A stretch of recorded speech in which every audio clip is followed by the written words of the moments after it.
Hi, today we're making red bean paste. First you want to take your red beans and rinse them under water. Red bean paste is a very traditional type of Chinese dessert, and today we're going to start by adding the red beans into your pressure cooker and then pouring about 2.5 times the amount of beans of water. Put into the pressure cooker under the bean/chili, and then when you take it out, it should be nice and warm, so let it cool for a little bit, and then pour the beans through a sieve.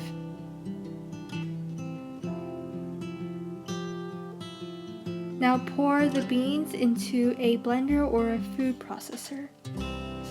Mash it up really well. Just by using my hand, I can already mash it, so make sure that your red beans are able to do that. So right now it's very liquidy and you can just eat it right now, but for my type of dessert I'm going to fry it so that it becomes more thick. So I'm using a non-stick pan and you're just going to fry it in this motion on low heat until it becomes thick, and then you can add in your sugar and you can adjust the sugar to your own taste. Enjoy! Bye!